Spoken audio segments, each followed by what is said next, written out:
I'm Mark Seifter. And I'm Linda Zayas Palmer. And this is Arcane Mark, and this is the Kraken Week. Kraken Week.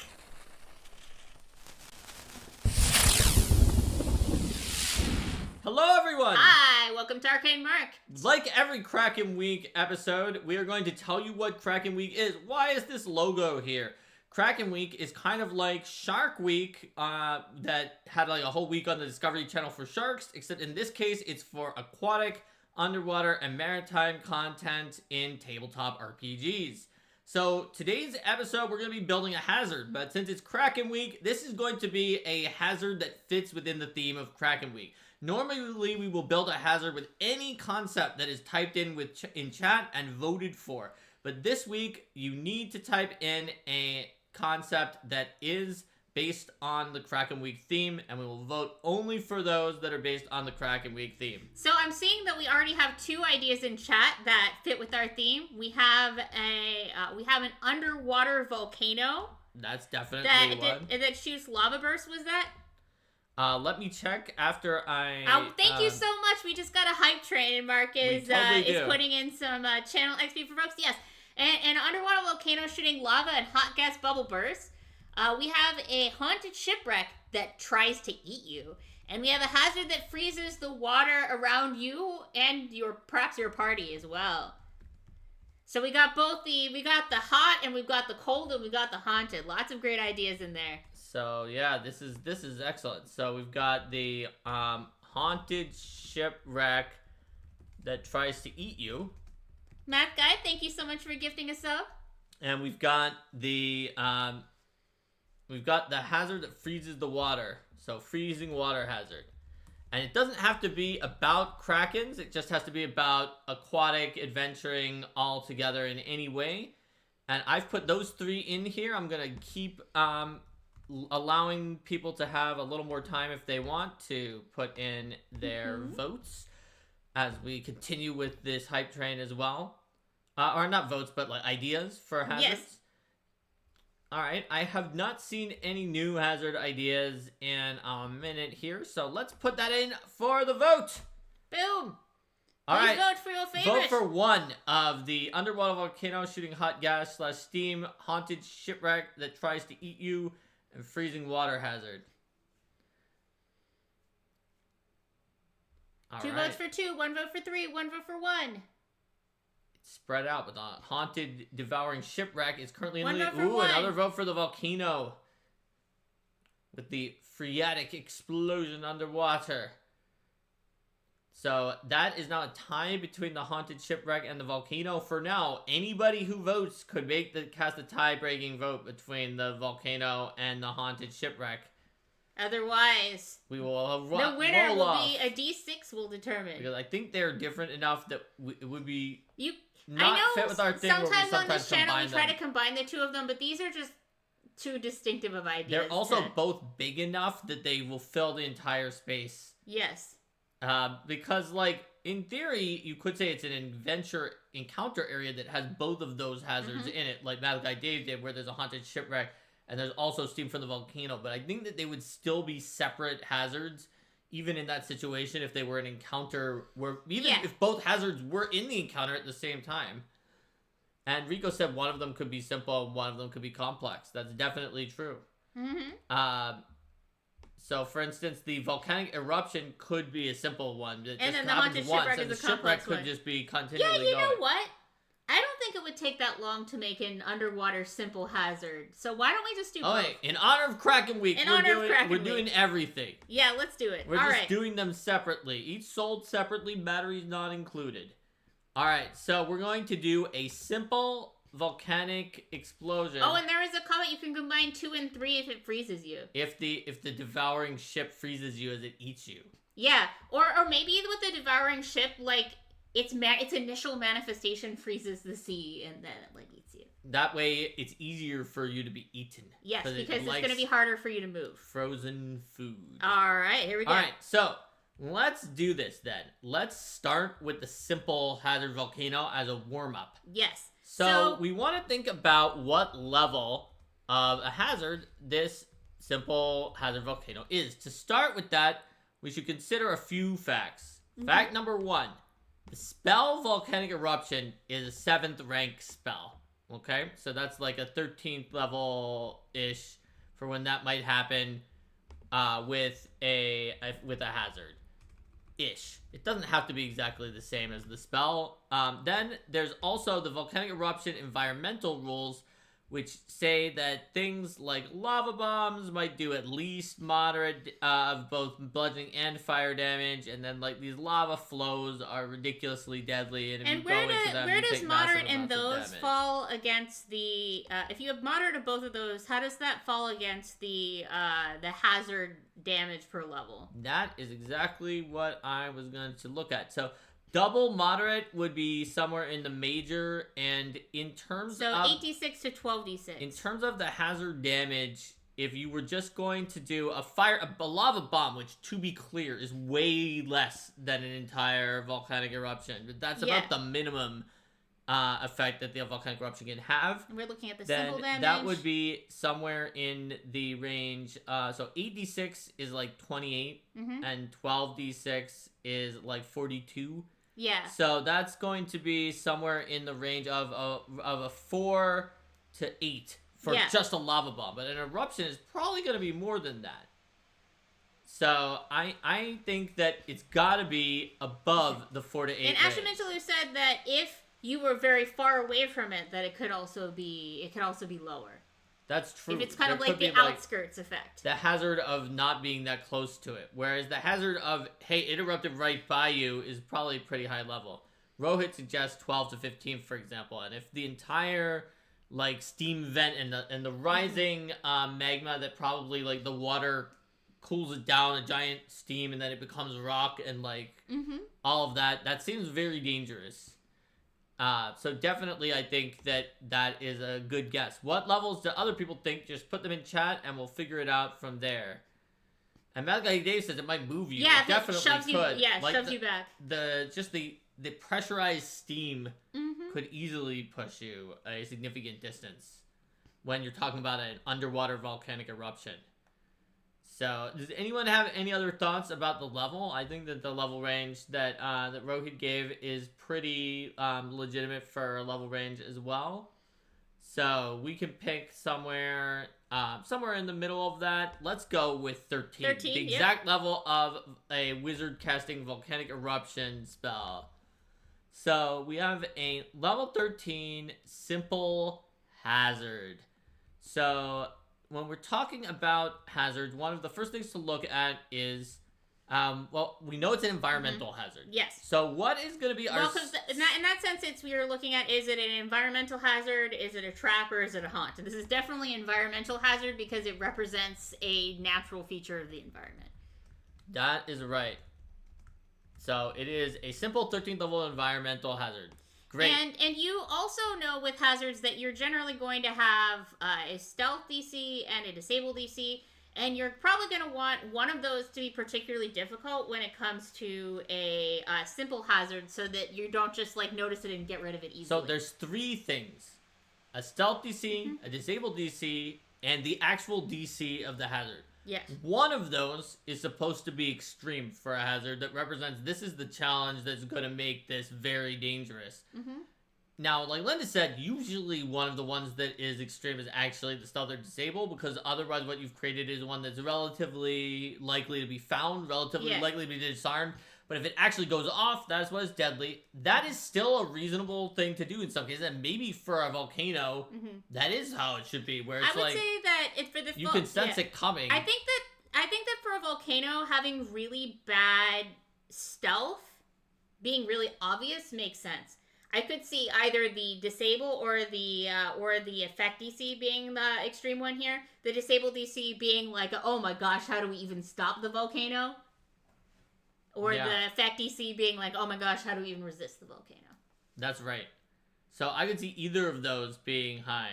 And obviously, when we're talking about a volcano hazard, the disable DC is not going to, like, destroy the volcano. Yes. It's probably going to be to ameliorate the eruption by doing something like letting off the steam to vent by using, like, athletics or some other skill to, like, create an additional hole that will, like, loosen out the steam in another direction so that it can't pressurize completely. So it's still gonna blow, but maybe it won't like explode directly in a way that's gonna kill you and your allies.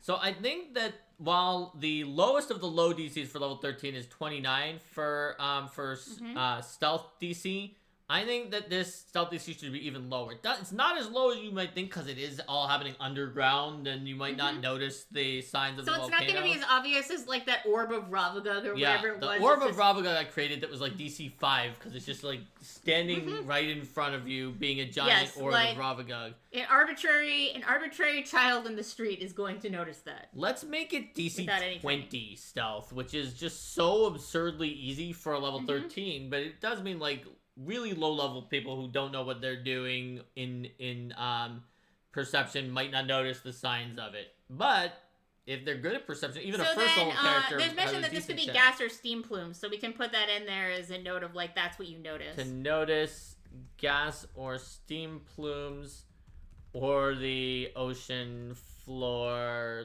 like shaking. Shaking, yeah. Yeah, absolutely. That would be what we notice with the stealth DC of 20. So I think we're going to have to decide. Let's take a vote. Should the hardest part about the volcano be finding a way to divert it once you've noticed it before it explodes? Or should it be that the volcano is just a badass thing that is extremely difficult to escape if you're in the area when it goes off? And while people are thinking about that, I want to respond to Turkman VT's comment here, asking about the rules. If the party's underwater, do they need to hold their breath and swim every turn? Even if they aren't good at it, because that could make this hard to deal with. I would say that if this were a lower level hazard, that would definitely be a consideration. Given that this is a hazard that is level 13, by the time that the PCs are high enough level to deal with this, you would generally expect as a GM that if you're doing an underwater adventure, they have water breathing magic and they have magic that helps them swim and maneuver around. So they're not going to be as capable underwater necessarily as a fully aquatic or amphibious creature, a creature with a swim speed or something like that. So water absolutely does make things more challenging. And like being pushed back in the water, particularly if you have other creatures in, could cause a problem. But you're pretty much going to expect that unless you have like some kind of dispel water breathing magic field going on or something like that, that your characters are going to have some mobility challenges, not too bad, but not breathing challenges at this level. That is true. In general, if a level 13 party is in a weird environment, and then sometime later they hit a hazard, chances are by the time they hit that hazard, they know they're in that environment and they've taken whatever their precautions are. So usually by this level, yeah, like things that dispel or things that like instantaneously change the environmental conditions. So the eruption itself is going to be an instantaneous change to the environmental conditions, and that's why the PCs aren't necessarily going to be ready with the resistances and other things that they might need to contend with it. That's right. So there was some interesting debate in the chat, but it looks like just barely the volcano just being a powerful force of nature that is hard to like reflex save your way out of. One out over being hard to do anything that you can disable it to try to avoid it. To go more specific there, avoiding talks about could boil the water next to the volcano. So even if you're diverting it, like it still does nothing there. So, Mark, we may want to go ahead and take away the cave. People are pointing out that, or hide the cave for now. At least people are pointing out that. How will they know? It's Kraken week. We've announced it. We can put it up again later. People are pointing out that when I sit normally, it covers my face. So fair enough. All right, so in that case, let's talk about disabling. So disabling is probably not going to be easy either. I'd say 37, the standard high. Yeah. So disable is DC 37, and what type of checks can we use? Things open to like make another vent. To release the pressure. What other options could we give? For this. So a lot of environmental hazards use something like survival or nature or something like that. But there also could be interesting creative options for this particular hazard. I wanna see if chat has some thoughts on it too. Like, should it be survival or nature? Should there be other ones that we can use as well? Yeah, that's a good question. Is it like crafting to like create something that will delay the explosion? It might even be worse in the end, but it will give you time to swim away. See, the thing about this underwater volcano is that eruption is probably going to happen eventually, even if you disable it, unless you critically succeed. And even then, it'll happen just maybe far away from you.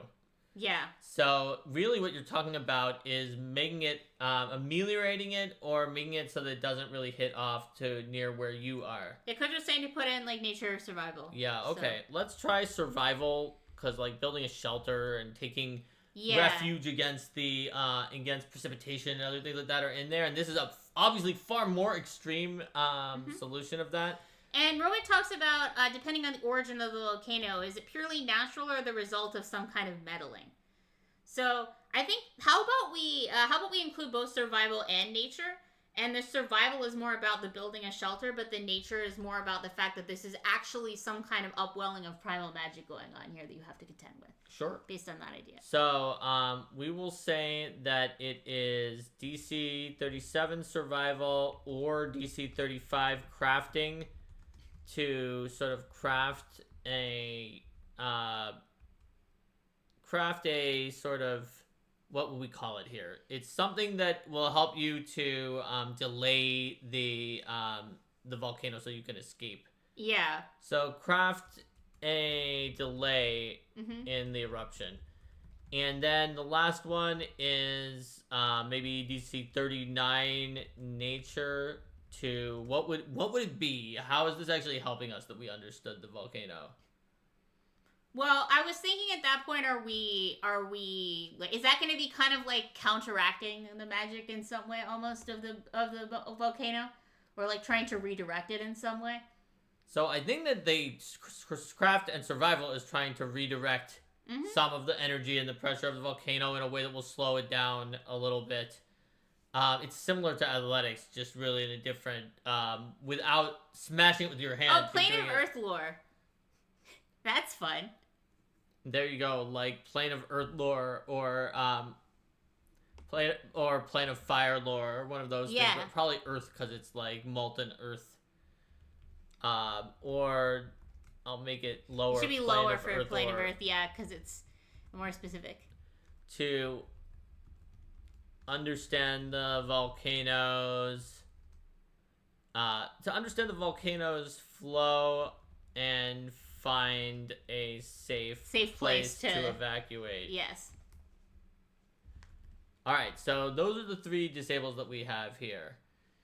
So the question is there like a plane of steam? So the intersection planes don't exist in Pathfinder, but if you're running this in the D&D cosmology, there would be like intersection planes at the edge of each of the elemental planes. So yeah, we've got a bunch of different ways to disable this. That looks good.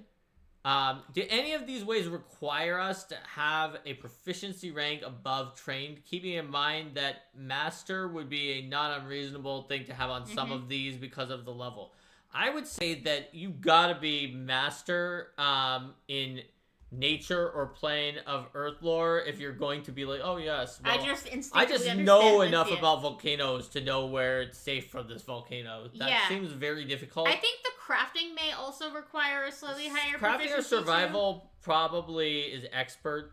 I don't think you can just be trained and do something about this. Whereas athletics you can just be trained. But then to me that would suggest that maybe the DC should be higher, because generally when you have a thing that's easier to qualify for. Yeah, expert in crafting and survival. Yep. And anybody, if they're trained in athletics, can do it. They're just like, bleh.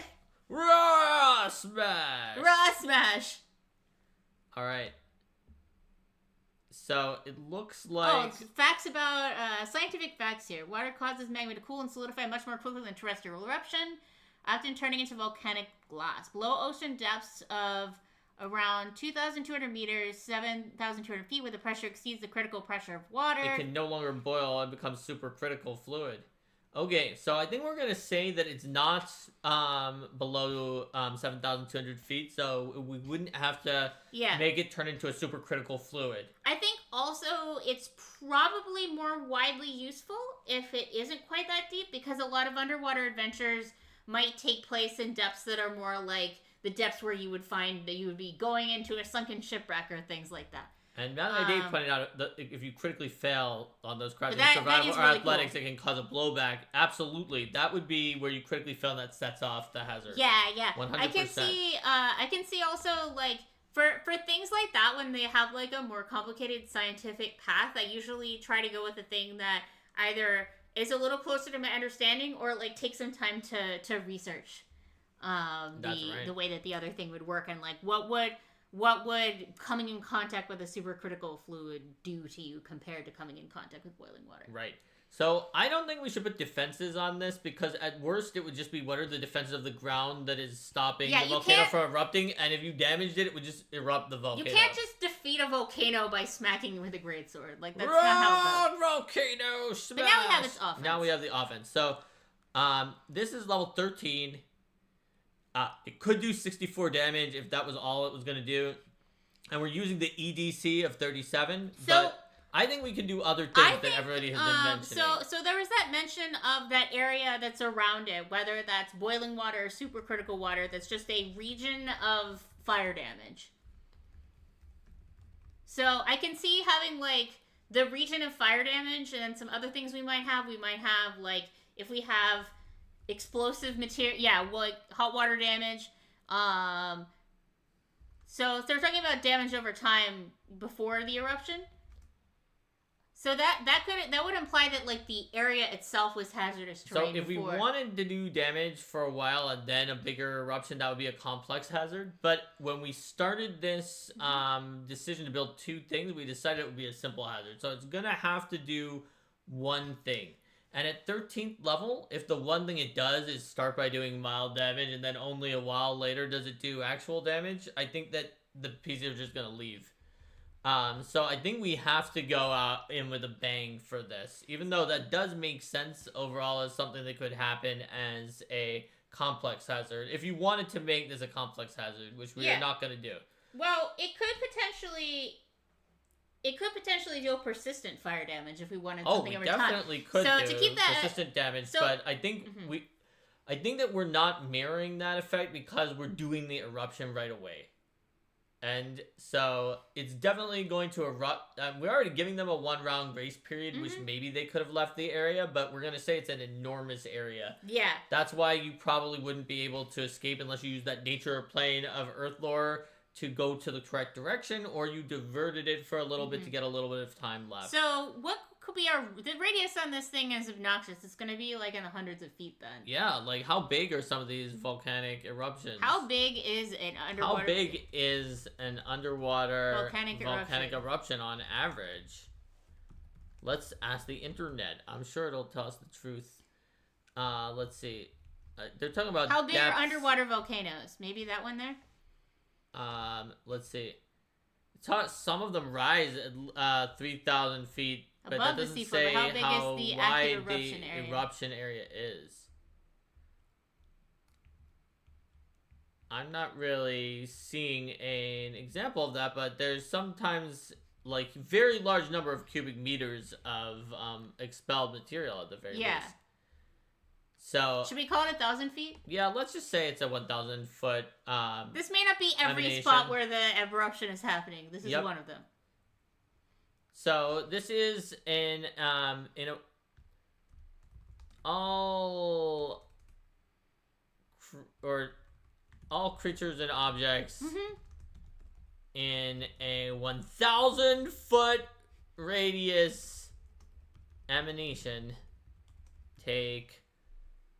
And that's much smaller than the Ravagog one. That's true. So normally you would level 13 you would do 64. Now it's going to get a little bit of loss for it is very big. For being massive. And the question is, it probably is doing some of these special effects. Yeah, like is it setting off lava bombs? Is it like shooting out toxic gas?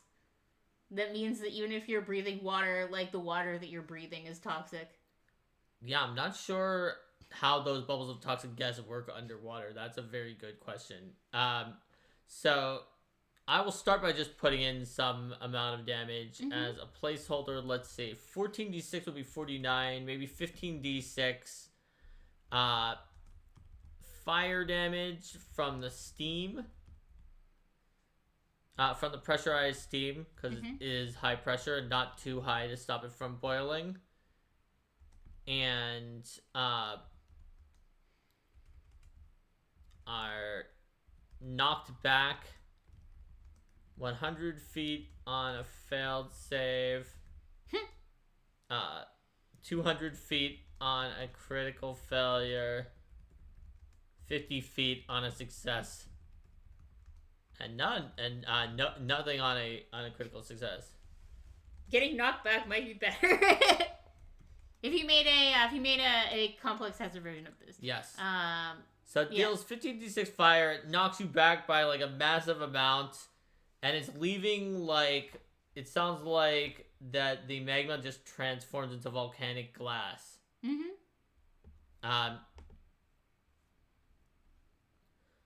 So you're knocked back through shards of volcanic glass. Yes. So you additionally take an amount of persistent bleed from the volcanic glass equal to 1/10 of the distance knocked back. Nice. Because you're just being knocked through this massive amount of volcanic glass. And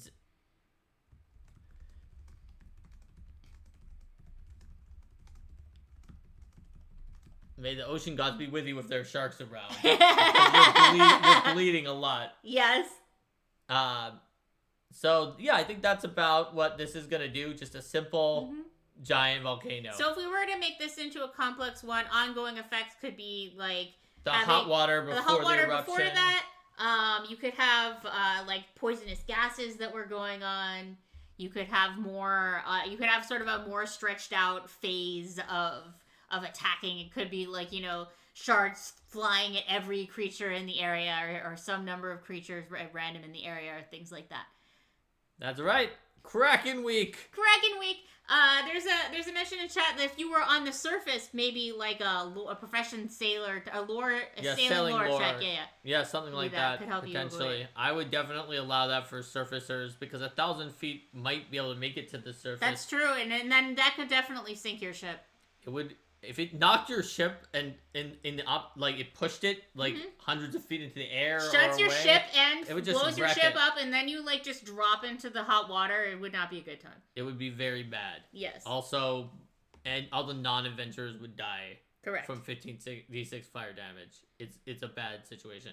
All right, let's do the haunted ship that devours you as a complex hazard and possibly chills you over so that it can eat you as a popsicle. So, when I think of a ghost ship, there's kind of the corporeal ghost ships that have like your skeleton sailors and things like that, and then there's the incorporeal ghost ships that where the ship itself is kind of a ghost in and of itself.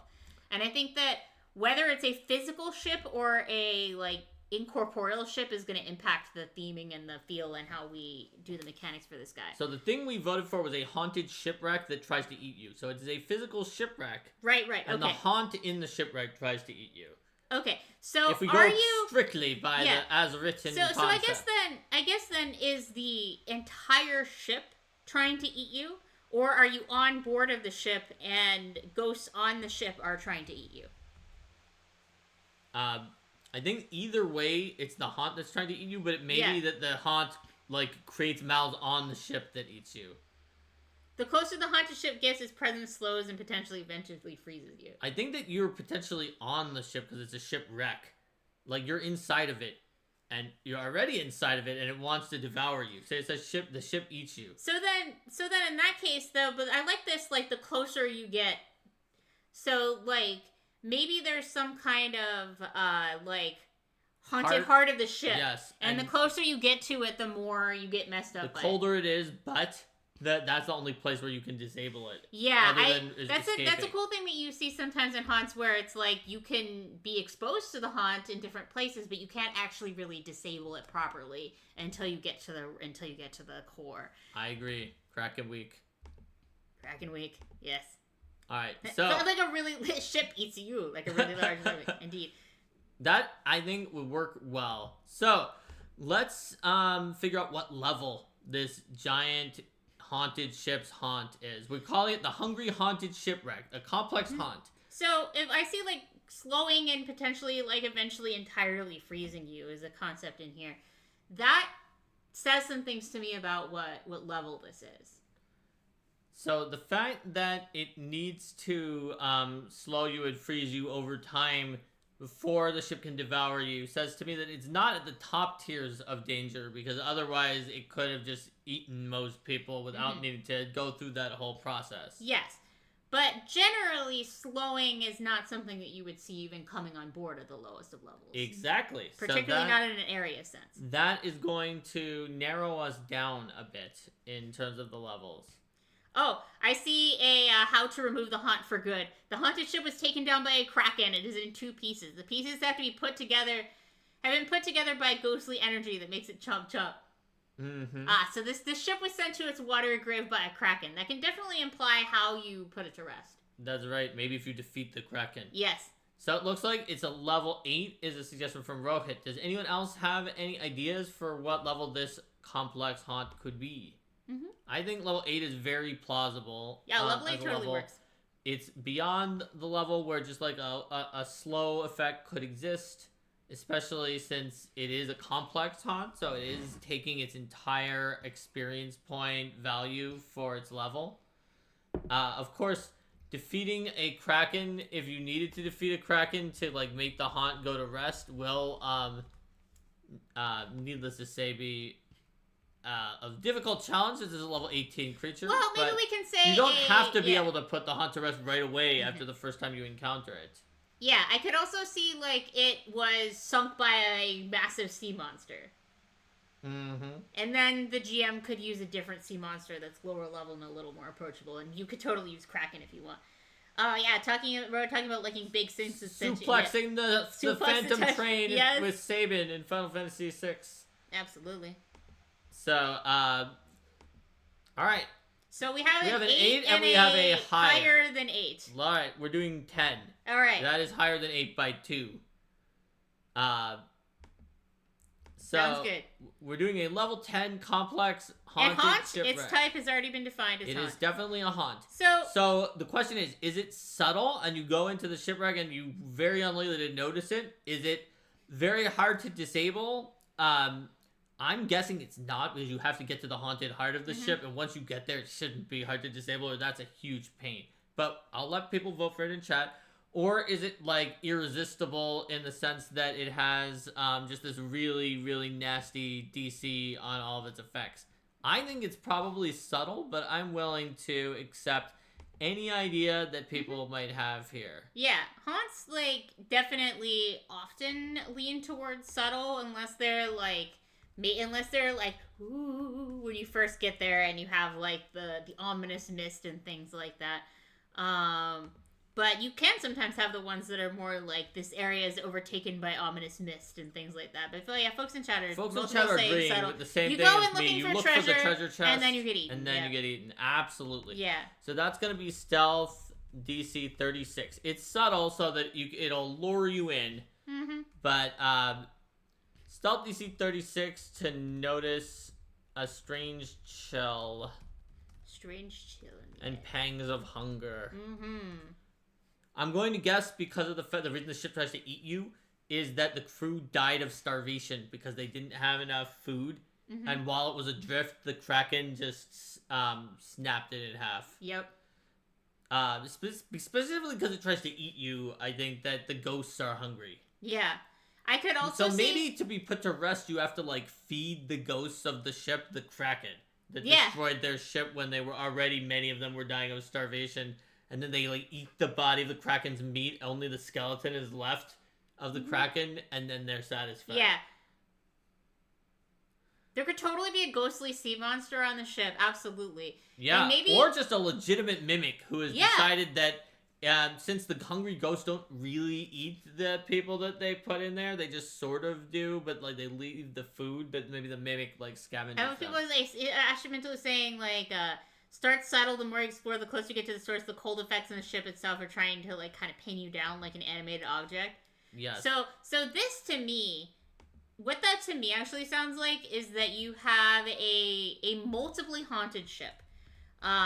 Like, the overarching idea is that it's a haunted ship, but you have haunts in multiple rooms that reflect different ways that different areas are separately haunted that can be disabled separately. That's what you often see in sort of like these large haunted house type things. I think this ship may have multiple haunts. The one we're going to focus on now is the chilling you and then eating you. And there's a mention also there could be a ghostly sea monster on the ship. If they killed the sea monster and it sunk to the bottom of the sea, and then like the sea monster's haunting the area too, and then you wouldn't just be able to feed them the sea monster because it's already rotted away.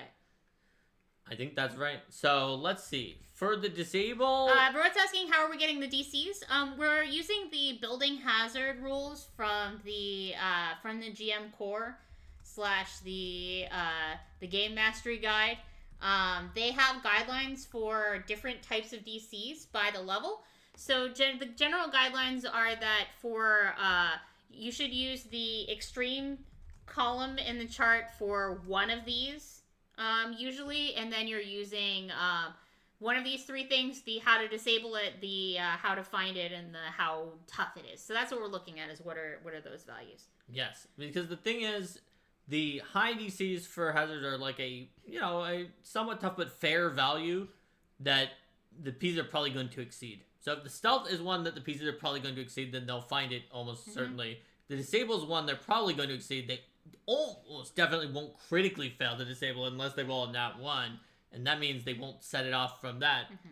And if the actual hazard itself is like pretty easy to exceed, then it won't do very much. So generally, one of those three is tough, is in the extreme, and that's part of the hazard building guidelines. Like, even like this is actually rough, and that's the one that they might miss. Even if multiple people are searching, they might miss the extreme stealth. They probably still might find it, but they might miss it. Yeah. If the person is trying to disable it, if they're not a super expert, they might critically fail against the extreme disable. Or if they are going up against an extreme DC on the effect is very likely to do something bad to them. Yeah. So in this particular case, when we have a complex hazard is going to do things round over round. In almost all cases, a complex hazard should require multiple checks to disable, which means that it's less likely to be a good idea to give a complex hazard an extreme DC to disable, because it's something that the characters are going to have to hit again and again to get rid of it. In fact, complex hazards, unlike simple, might not have any that are extreme, and you almost never want to give a complex hazard the extreme DCs to disable. That can be a disaster, unless it is complex and it actually does require only 1 or 2 checks to disable it, period. Maybe you can do that. That's still less interesting than giving it a lower DC and more checks to disable for the complex hazard. And another thing to consider when you're doing complex hazards with their multiple disables as well is that complex hazards don't have to be all or nothing. Sometimes their mechanics are things like, 4 scythes are dropping from the ceiling and slashing at you each round, and their one disable check represents disabling each of the scythes, and each time you disable a scythe, okay, you've disabled the scythe successfully, now 3 scythes are slashing at you, now 2 scythes are slashing you, and so forth, or the overall damage decreases or things like that. That helps to give characters a sense of progress as they work their way through a hazard. That's right. So this is also a wouldn't have really defenses, because there's even if you attack the walls of the ship, the haunt is like a spiritual thing. Yeah, haunts sometimes have will saves. Yes. So they sometimes do, but in this case we're gonna have a disable DC 32 religion or occultism to ward off the spirits, or DC 27 cooking lore to present food. In any case, you have to be at the heart. Either way must be at the frozen heart of the ship. And how many successes are we going to need? So let's get into that by calculating the offense, and when we do that, we're going to be able to come back to this situation. So sounds good. We're going to have a reaction when we roll into initiative that is maybe creeping chill. Yes. Is when you roll into is a reaction, and probably has divine and cold traits. Yeah, it's going to have some traits. It's trigger a living creature big enough to be food enters the haunts area. Effect all living creatures aboard the ship. Living creatures. And if it's living creatures, then you could have dead things like the other ghosts, or maybe like ghouls or something like that. Well, you need some pretty souped up ghouls for a Haunt 10, but you know. Yes, all living creatures aboard the ship must attempt a fortitude save. And that's gonna be DC 29. DC 29. On a success, they are slowed 1 for 1 round. On a failure, they are slowed 1 for 1 minute. And on a critical failure, they are slowed 2 for 1 minute. Mm-hmm. So does this do any cold damage? Not the reaction. Not yet. Oh, I see some other talks about like circumstance penalty to speed for being frozen to make it difficult to escape, and ghostly tentacles with a grab. There we go. So we could have done circumstance or like speed penalties, status penalties to speed even the frozen condition from Battle Zoo Eldamon. But people earlier had said they wanted slow, so I put in slow. We could have also done speed potentially as well. Either of those works great. So here's where we're gonna have our routine. So the routine is the devouring chill. Mm-hmm. So that is going to be 1 action. I wrote like slow for the stronger penalty. Devouring chill. So creatures in the outer ship take 2d6 cold damage. Oh yeah, here we go. This is midship. Take 4d6 cold damage. And the lower decks. Cold damage. And heart and frozen heart area take 8d6 cold damage. Is there a save on this? Yes. Probably fortitude. There's going to be a fortitude You can't save. really dive out of the way. Basic fortitude DC 29 on this damage. So, here's the thing. The actual damage it's supposed to do is 26. In the heart, it deals 2 more than that. It deals far less than that anywhere else. But you can't attempt to disable except in the frozen heart. Also, I would say that the Haunt's area is in the midship where it first starts triggering. So it'll wait until you've gone past that outer area where you're close to escaping and only take a little bit of damage. So you're in the midship, you take 4d6, and then you like still take 2d6 as you're trying to get out of it. You could either leave taking 4, 4, 4, 2, 2, 2, gone, or you can go deeper, taking 4, 4, 8, but then disable it. Yes. So, and yes, exactly, Rohit. It gives you a false sense of security. And I would probably attack them with ghosts right after coming out of the walls right after they got hit by that, so they have to deal with the being slowed in combat and the ongoing damage. So I'm going to say it needs 4 disable attempts. Crit counts as 2. Each one decreases the cold damage of Devouring Chill by 1d6. Also, I will say that they take these amount of cold damage. In all cases, bite marks appear over the frozen parts of a creature's body. Yeah. So that means after 2 successful disables or 1 critical success, the outer area is safe, completely safe. Well, of course, you're not there because you're in the middle area. Yeah. But if you had to send some of your characters up to the upper ship and to run away, then they're like not dying by as much. If your person with cold resistance is in the frozen heart being like, whatever, man, and is disabling it themselves, they might have made other people who were in the 2d6 area become safe by lowering the amount. Yes. Whereas the actual amount that this helps you in the frozen heart area is not by much, especially since you might be slowed for a while. Yes. So I think that could be an interesting one, especially since the cooking lore is the actual easiest way to disable it by presenting food to the frozen heart.